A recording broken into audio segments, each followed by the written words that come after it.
In the last episode, we worked relentlessly to get the Subaru engine pulled. It took forever. Shout out to my wife for helping us out at that process. But we get the clutch off, we get the flywheel off, and we get it onto a stand, obviously, so we can see what we're working with and moving forward to getting the Subaru engine nice and reliable and well taken care of.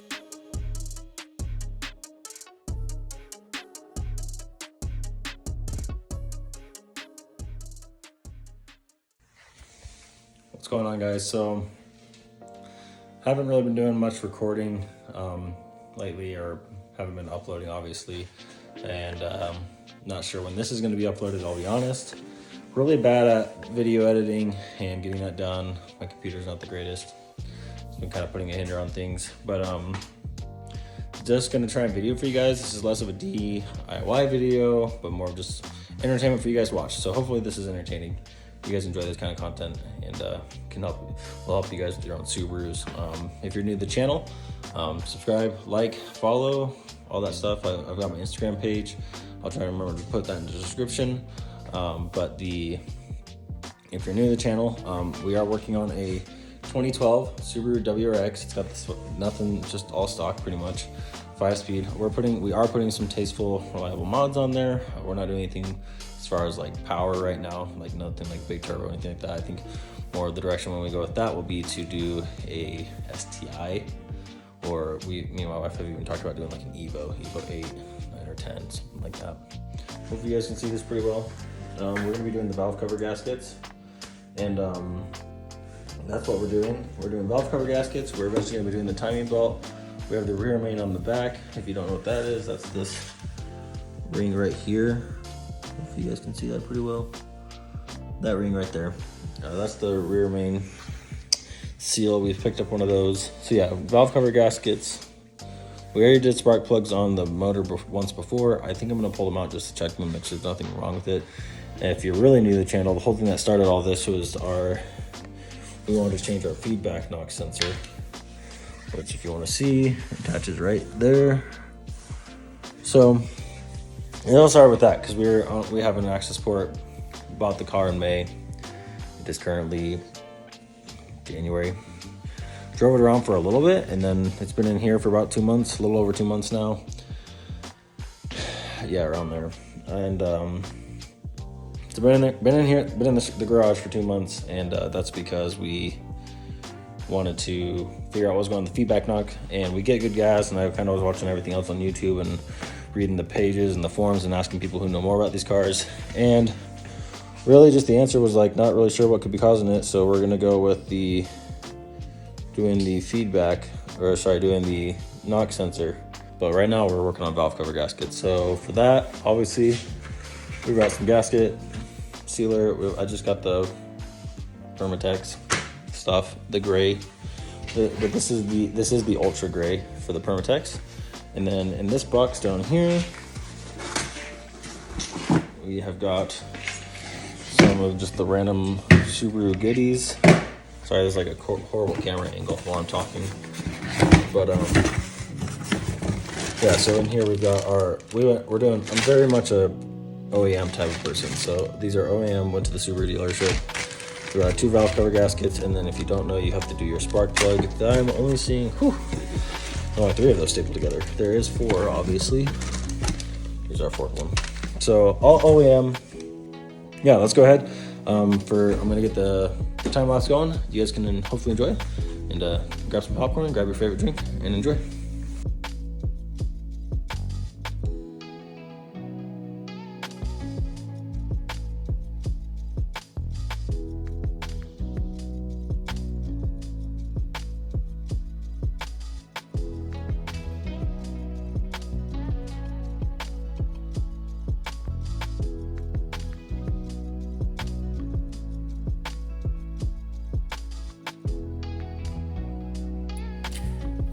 As you guys can tell, I have sped this up quite a bit. I really did take my time to make sure that I got these surfaces perfectly clean so I could avoid any leaks in the future moving forward. If you're not sure what you should use to clean your surfaces, and this goes for most gasket surfaces, really just want like a razor blade, and you want to be using like a green Scotch-Brite pad. Just be careful to not take too much material away with the Scotch-Brite pad. Obviously with the razor blade, I'm not taking anything away. That's just for me to scrape the surface clean. And so be very careful, be very meticulous, do a good job.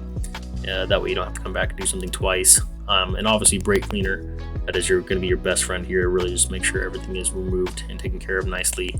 So it really helps with getting rid of the gasket maker. So take your time, do a good job, and you'll reward yourself in the future.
The way this works, sorry, my jack handle's in the way. So we've got the line where the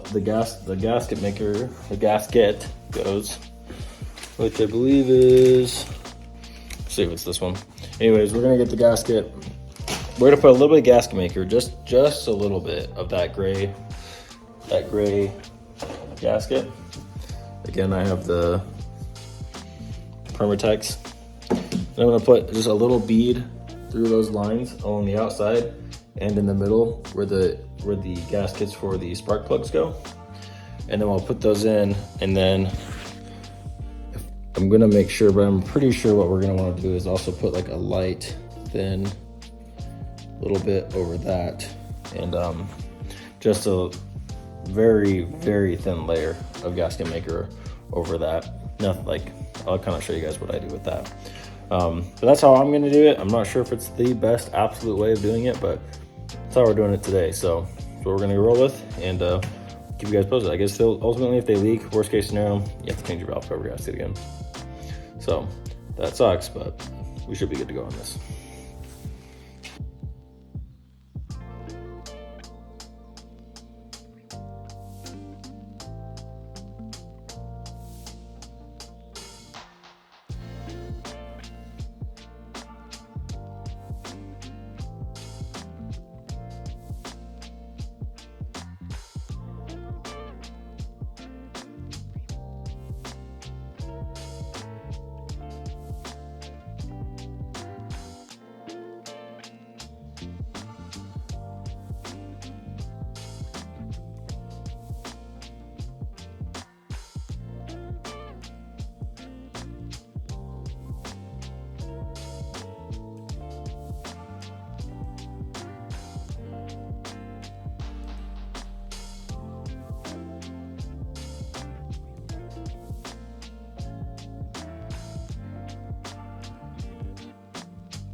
I'm not gonna lie, guys, that was a little scary. Hopefully the camera angle's not too bad. As you saw, I snapped a bolt. Here it is. The online everywhere says it should be 5 foot-pounds. This is the bolt. Just twist it off from there. I really didn't feel like I was like tightening it that tight, like at all. And that's kind of wild that broke, but because I really didn't think it was that tight at all. So I don't know, I just went good and tight, not like anything ridiculous on all the bolts, kind of snugged them up. As you saw, I didn't use a drill. And then I went over with just my standard ratchet for 3/8, and just like I said, I did it good and tight because I don't have a gusset torque wrench that does 5 pounds. Tried to do it on 5 pounds with a torque wrench. I thought it was gonna work by only putting it at 5. Clearly did not, because it snapped a bolt, so I didn't trust it anymore.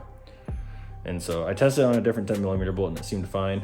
I know with some gasket maker you want to wait for it to set before you fully torque it down. So we're just gonna wait for that side to sit and settle, and then we're gonna continue on to the other side later.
Hey guys, so I think it's my first time talking to the video. Sorry, I'm not the greatest at these, but just obviously getting the KIllerB baffle and pickup put on, which I'm super stoked about. It looks so awesome, way more durable than before. You probably already saw where I was putting it on and I was taking these off. I mean, this is the old one right here. You see how there's only one right here, or middle finger's touching. Only one mounting bracket. It's from my understanding, these are known to break. And I think they break probably up there, and then these just end up not being crazy reliable. I don't really think this is like a power mod by any means. So just more reliability, which if you're keeping up with the channel and if I'd actually get videos out, you'd know that's all we're really doing. And so We got our pan cleaned up and everything from all of the silicone. It looks really good. Obviously there's like some other people that have taken the pan off before because it's pretty marked up. And when I took it off, I didn't think I was really inflicting any damage. So I don't think that was me. So hopefully no leaks, because I think it used to leak a little bit from before. And same gasket we're going to be using that we used for the valve cover gasket is this Permatex, the right stuff. 1 minute, return to service. So it's supposed to be pretty amazing stuff, and that's what we're going to run on this. But I mean, look at the comparison. Let me grab a light real quickly here. Just a quick comparison of like, or just how much quality is in this here KIllerB stuff. I mean, look at the welds, even just on here. I mean, those just look awesome. Super big fan. I've never run KIllerB before, KIllerB, and so this is my first time installing their products, and I just think it looks phenomenal. I mean, really. They also have an instruction page on their website. It was a little difficult to find. I think I ended up like looking up like KIllerB baffle and pickup install on Google is what I did. And it's really detailed. It's really like, if your motor is still in the car, it explains everything from like motor in the car to getting it out to doing what you need to do. And so I highly recommend that instruction sheet, even if you're not using KIllerB products. I mean, just their instructions alone is pretty nice to have. And so right here though, clean this up. You obviously, I don't think I've showed any video footage of me cleaning that. So with this, there's like these grooves all along the pan in between the threads. I cleaned those out really well. I used a razor blade, a screwdriver. I used Scotch-Brite pad and brake cleaner. And so, yeah, got that on there. Now we're just gonna put the sealant on. Kind of torn on how to do it. I haven't quite fully decided. So we'll see how it is. I'm gonna just do some reading. It says put 1 millimeter thick. I'm not exactly sure how thick that is, so I guess I just really just need to figure that out. I feel like that's pretty thin, and so it obviously says don't use an excessive amount. So I'll end up showing you guys how much is on mine. I don't know if I'll be talking during that time, but you'll see how much I put on mine, and I think it'll be fine with whatever I end up deciding, because I'm gonna do my research first.